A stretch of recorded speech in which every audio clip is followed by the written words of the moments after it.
राहुल गांधी अपने करियर में उत्तर से दक्षिण की राजनीतिक यात्रा कर रहे हैं, लेकिन क्या उनकी राजनीति का ये जीपीएस उत्तर और दक्षिण के वोटरों की तुलना करने का बैरोमीटर बन सकता है? राजनीति में उत्तर दक्षिण की लड़ाई नई नहीं है। कभी हिंदी के नाम पर तो कभी दक्षिण को उसके राष्ट्रीय योगदान के बराबर मौका न मिलने के नाम पर दक्षिण के नेता मुद्दा उठाते रहे। लेकिन केरल में राहुल गांधी के बयान के बाद हाल फिलहाल में ये पहला बड़ा मौका है जब उत्तर की भावनाएं आहत होती दिख रही हैं।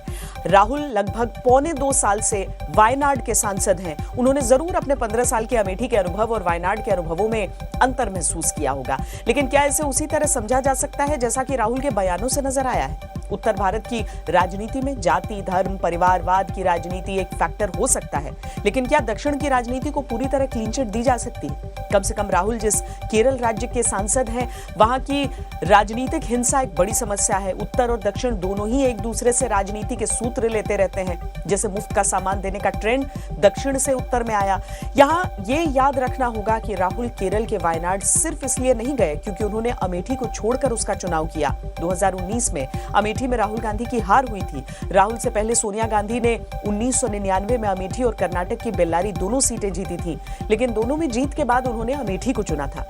1977 के चुनाव में रायबरेली में हार के बाद 1978 में इंदिरा गांधी ने उपचुनाव में कर्नाटक की चिकमंगलूर सीट जीती, लेकिन 1980 में इंदिरा ने रायबरेली और अब तेलंगाना में पड़ने वाले मेंढक में जीत हासिल की।